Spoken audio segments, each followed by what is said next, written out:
All right. So in what we had hoped wasn't going to happen news, at least for me, Roberto Luongo has announced his retirement. He is third on the all-time wins list behind Marty Brodeur and Patrick Roy. 489 wins. To me, he is a first ballot Hall of Famer.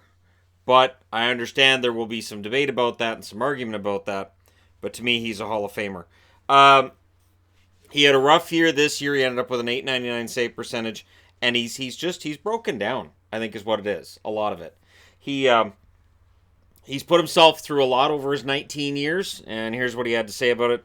This is one of the toughest decisions I've faced in my life, and it took me a long time to make it. After thinking about it over the past 2 months and listening to my body, I made up my mind. It just feels like the right time for me to step away from the game. And this means that there's a cap penalty the Canucks will pay and the Florida Panthers will pay. But at the time Luongo signed this contract, everybody knew he wasn't going to finish it. It was just to keep the cap hit low so that the Canucks could keep him on a long-term contract. They paid him big money up front, and that's why there's a cap penalty on this contract. So I know there's people who get mad about it, like, oh, it's not fair. The Canucks shouldn't have to pay the penalty.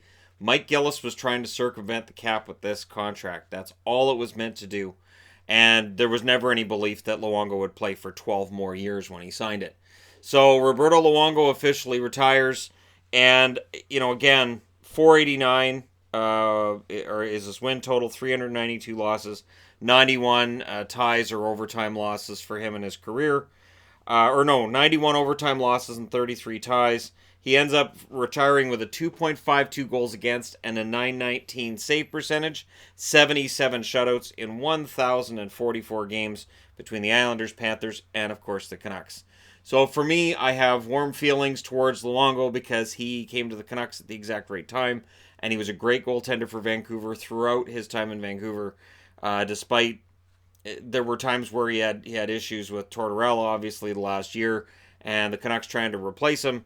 And at the time, I was perfectly fine with the Canucks replacing him with Corey Schneider because Schneider was the future. But, Luongo, excellent goaltender, and put up some great numbers throughout his career. So I wish him only the best in retirement. Like I said, there will be a career of Luongo video coming, and I'm going to put him in the THG Hall of Fame, even though I know he's going to the real Hall of Fame, because to me, Luongo represents the best era the Canucks had. It was an era that sadly didn't end up resulting in a Stanley Cup, but he was a big part of that best era that Vancouver had, and he was the Vancouver Canucks' entire playoff team in 2007. Without Luongo, they don't get anywhere near the playoffs, as it was evidenced by 2008 when they missed because Luongo had a bad slump at the end of that season, and then Vancouver fell out. And I remember that year, Canuck fans being all, oh, look what happened to Luongo. And it's like, well, yeah, he can't do it by himself.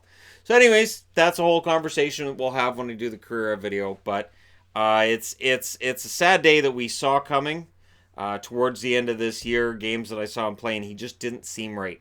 So when he's saying he's listening to his body, my guess is he's not right. He could have gone on LTIR. I have a funny feeling he's got different ailments and conditions that a doctor could have looked at and said, yeah, he qualifies for long-term injured reserve. He didn't want to do that. He wanted to just make it official and retire. So we'll see him in the Hall of Fame is my guess. I don't know about first ballot, but I would think pretty darn quick. He is up there on the wins list, and the only thing that I think might hurt his case for Hall of Fame is that he never won the Vezina Trophy. But we'll see. I know people will point out the Stanley Cup thing too, but I think the Vezina is what really hurts. But, for now, we're just looking at his career and saying, hey, pretty darn good guy. I don't know anybody who doesn't enjoy the Strombone account that he runs on Twitter. He's one of the naturally funniest, and it's a dry wit that he has on Twitter. I look forward to that now in retirement, where he could say pretty much whatever he wants now. I think that'll mean he tweets probably a little more often. And I think there'll be a lot of different outlets saying, we could probably use him as a color analyst. So I think his phone's going to ring off the hook a little bit, but I have a feeling he's going to take some time off, spend some time with his family, and just enjoy retirement. I don't know that he necessarily wants to jump in as an analyst somewhere.